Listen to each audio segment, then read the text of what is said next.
Le sujet du cours, donc, qu'on m'a demandé de donner, c'est les causes de la diminution de la foi, l'iman, et ses remèdes. Donc en vérité, le discours qu'on va faire là, c'est pas vraiment un cours, puisque ce sujet, la plupart d'entre vous, ils le connaissent. Je pense pas qu'il y ait un musulman qui connaisse pas pourquoi la foi elle baisse et pourquoi elle augmente. Tout le monde sait pourquoi sa foi baisse et pourquoi sa foi augmente. Mais le problème, c'est de passer le médicament, c'est de prendre la cause pour la faire remonter et pour se soigner. Le problème, il est plus là. C'est-à-dire que savoir pourquoi la foi est faible, pourquoi le cœur est dur, ça en vérité la plupart d'entre nous ils le savent déjà. Mais ce qu'on ne sait pas faire, c'est prendre le remède et combattre son nafs, c'est-à-dire combattre sa propre personne pour remédier à ça. Donc en vérité, cette parole, ça sera un simple rappel. C'est pas vraiment un cours, comme les autres frères ils ont pu en donner, mais ça sera qu'un rappel sur ce sujet. Donc ce sujet, il y a beaucoup de façons différentes d'en parler, et on peut commencer par ce qu'il a dit l'imam al-Bukhari rahimahullah dans son sahih. Il a mentionné un chapitre qui dit Babu ziyadati al-iman wa nuqsanihi, c'est-à-dire chapitre qui dit l'augmentation de la foi et la diminution de la foi. Et comme vous le savez, l'imam al-Bukhari rahimahullah, le fiqh, c'est-à-dire la science et le savoir qu'on profite de son livre, on le profite notamment dans les chapitres, dans les titres, at-tarajim, dans les titres de chapitres qu'il met avant chaque hadith. Et il a mis comme hadith dans ce chapitre le hadith qui dit يخرج من النار من قال لا إله إلا الله وفي قلبه وزن شعيرة من إيمان ويدخل من النار من قال لا إله إلا الله وفي قلبه وزن برة من إيمان ويخرج من النار من قال لا إله إلا الله وفي قلبه وزن ذرة من إيمان. C'est-à-dire le hadith nous dit sortira de l'enfer celui qui dit la ilaha illallah et qui a dans le cœur le poids d'un grain d'orge de foi, de iman. Dans une version il a dit de khayr, c'est-à-dire de bien. Et sortira de l'enfer celui qui dit la ilaha illallah alors qu'il n'a qu'un grain de froment de foi dans le cœur, c'est-à-dire un grain plus petit que l'autre. Et sortira de l'enfer celui qui a dit la ilaha illallah et qui a le poids d'une chose infime, dharra, d'équivalent en foi dans le cœur. Quel est le rapport entre ce hadith et la diminution de la foi? C'est-à-dire ce hadith vous montre que parmi les gens il en est dont la foi est comme un grain d'orge, d'autres dont la foi est comme un grain de froment, et d'autres dont la foi est plus petite encore. C'est-à-dire que ce hadith nous montre at-tafawut, c'est-à-dire la différence qu'il y a entre les gens dans la foi.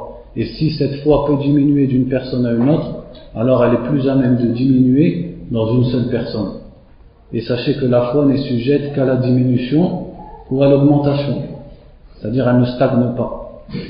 Aussi, pour connaître les causes de la diminution de la foi, on peut trouver ce qu'il a dit le cheikh Mohammed ibn Salih al-Uthaymin rahimahullah dans une de ses fatawa lorsqu'on lui a posé la question sur la définition de la foi. Et à la fin de sa fatwa, il a dit les causes de la diminution de la foi sont au nombre de 4, et il a dit l'ignorance des noms et des attributs d'Allah Azza wa Jal, et aussi le fait de ne pas méditer sur les signes d'Allah Azza wa Jal, le fait de commettre des péchés et le fait de délaisser les actes d'obéissance. Donc de façon générale, ce sont ces 4 grandes causes, et en vérité ces 4 grandes causes on peut les diviser en 2 causes. Donc les 2 grandes causes de la diminution de la foi, c'est le manque de méditation, le manque d'apprentissage et de réflexion sur les noms d'Allah Azza wa Jal, sur les actes d'Allah Azza wa Jal, et aussi sur al-ayat, les signes d'Allah. Et les signes d'Allah, ils sont ayat shar'iyah et ayat kawniyah, c'est-à-dire des signes qui sont universels entre guillemets, kawniyah, c'est-à-dire la création d'Allah, et ayat shar'iyah, des signes qui sont religieux, c'est-à-dire la révélation d'Allah qu'il nous a descendu et dont il nous a invités à réfléchir sur cette révélation. Et ça, on sera amené à en reparler par la suite. Et la deuxième grande cause en vérité de la diminution de la foi, ce sont les péchés, tout simplement. Donc si on voulait vraiment faire un cours complet sur la diminution de la foi et ses causes, eh bien, il faudrait citer tous les péchés. Donc pour commencer un petit peu ce cours, je voulais vous lire quelques versets du Coran à ce sujet. Donc Allah dit dans Surat Al-Baqarah, lorsqu'il a parlé des enfants d'Israël, et lorsqu'il a parlé de l'épreuve qu'ils ont subie avec Al-Baqarah, c'est-à-dire lorsque Moussa, sur l'ordre d'Allah, leur a ordonné d'égorger une vache, et eux, au lieu d'agir, ils ont cherché. C'est-à-dire ils se sont compliqués la tâche en demandant de quelle couleur elle doit être, comment doit être cette vache, etc., etc.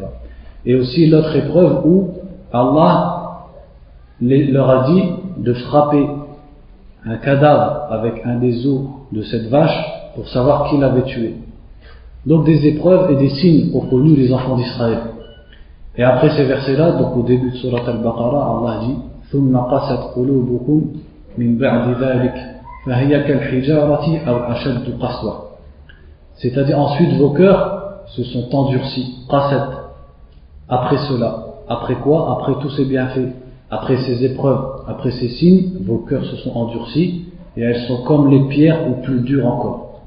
Donc le cheikh, on va lire ce qu'il a dit le cheikh Abdurrahman al-Sa'di dans son explication du Coran à propos de ces versets. Et on va en tirer des leçons, Inch'Allah. ثم قست قلوبكم من بعد ذلك أي اشتدت وغلظت فلم تؤثر فيها الموعظة من بعد ذلك أي من بعد ما أنعم الله عليكم بالنعم العظيمة وأراكم الآيات ولم يكن ينبغي أن تقسو قلوبكم لأن ما شاهدتم مما يوجب رقة القلب وانقياده ثم وصف قسوتها. C'est-à-dire, le cheikh nous dit, vos cœurs se sont endurcis et sont devenus épais à tel point que l'exhortation n'a plus d'effet sur elles. Et n'est-ce pas que ça c'est ce que subit beaucoup d'entre nous. C'est pour ça qu'on a choisi ce sujet. Certes, c'est pas un cours dans le sens des choses que tu vas apprendre. Tout ce que je vais dire aujourd'hui, tu le sais déjà. Mais c'est un rappel parce que on observe autour de nous et en moi-même, et je suis le premier concerné par ce rappel, une diminution de la foi chez les gens qui pratiquent la religion et qui rentrent dans la religion. À tel point que lorsque tu lis, quand Allah nous dit à propos du Coran, les peaux de ceux qui craignent leur Seigneur frissonnent de ce Coran. Quand tu lis ce verset et tu te regardes dans la glace, ça te paraît loin. Est-ce que ta peau a déjà frissonné à l'écoute du Coran? Ou alors lorsqu'Allah nous dit إِنَّمَا الْمُؤْمِنُونَ الَّذِينَ إِذَا ذُكِرَ اللَّهُ وَجِلَتْ قُلُوبُهُمْ وَإِذَا تُلِيَتْ عَلَيْهِمْ آيَاتُهُ زَادَتْهُمْ إِيمَانًا. Les croyants, al-mu'minoun, c'est-à-dire les gens qui ont la foi, sont seulement ceux qui, lorsque l'on mentionne Allah, leur cœur tremble. Et lorsque les versets d'Allah sont récités, ça augmente leur foi. Et toi qui es rentré dans la religion, tu te dis, je suis à des années-lumière de ce verset. Donc où est le problème? Donc c'est à chacun de se réveiller. Et regardez à quel point ce verset nous concerne. Lorsque le cheikh dit, c'est-à-dire que les cœurs des enfants d'Israël et les histoires des enfants d'Israël qui sont citées dans le Coran, elles ne sont pas citées pour endormir les enfants avant de dormir. Ou elles ne sont pas citées juste pour en retirer la haine des enfants d'Israël. Comme malheureusement la plupart ils n'en retirent que ça. Ils lisent les histoires des enfants d'Israël et tout ce que ça leur fait c'est qu'ils les détestent. Et après dans leur religion ils tombent dans les mêmes erreurs. Et tout ça pour confirmer la parole du prophète qui disait vous allez suivre les habitudes de ceux qui étaient avant vous. Avant tout dans la religion. Donc regardez lorsque le cheikh nous dit, c'est-à-dire que les cœurs des enfants d'Israël se sont endurcis et sont devenus épais à tel point que l'exhortation n'a plus d'effet sur eux. Et billahi alaykum, regarde-toi dans la glace et demande-toi est-ce que l'exhortation elle a un effet sur toi, ou est-ce que ton cœur il s'est endurci parce que tu as emprunté les mêmes erreurs qu'ont emprunté les enfants d'Israël avant nous. Min ba'di dhalik, c'est-à-dire vos cœurs se sont endurcis après cela. Après quoi? Le cheikh nous dit, c'est-à-dire après ces bienfaits que vous avez reçus de la part d'Allah, ces grands bienfaits. Et après qu'il vous ait montré ces signes. Et il ne convenait pas à vos cœurs de durcir après que vous ayez reçu ces bienfaits et après que vous ayez vu ces signes. Car ce que vous avez vu c'est-à-dire ils ont vu le cadavre se ressusciter et dénoncer celui qui l'avait tué, et ils ont vu les signes avec Moussa, beaucoup de signes, et ils ont vu comment Allah les a sauvés de Pharaon, c'est-à-dire de Pharaon en Égypte, avec les signes et comment Allah les a secourus. Donc tout ce qu'ils ont vu impliquait que leur cœur soit tendre et qu'ils obéissent à Allah Azza wa Jal, et pourtant c'est l'inverse qui s'est passé. Et n'est-ce pas notre situation aujourd'hui? C'est-à-dire que la situation des enfants d'Israël, c'est un peuple qui a reçu des prophètes, qui a reçu une révélation, qui a été secouru par Allah et qui a vu les signes d'Allah Azza wa Jal. Et malgré cela, leurs cœurs ils se sont endurcis, alors qu'il ne convenait pas qu'ils s'endurcissent, mais plutôt à cause de tout ce qu'ils ont vu. Et tous les bienfaits qu'ils ont reçus de la part d'Allah Azza wa Jal, ils auraient dû devenir tendre leur cœur. Et ils auraient dû être des cœurs soumis. Et pourtant, c'est pas ce qui s'est passé. Leurs cœurs ils se sont endurcis. Et nous sommes aussi une communauté qui avons reçu un prophète, et qui avons reçu une révélation, et qui avons reçu un livre, et qui avons vu le secours d'Allah, et qui avons vu les signes d'Allah.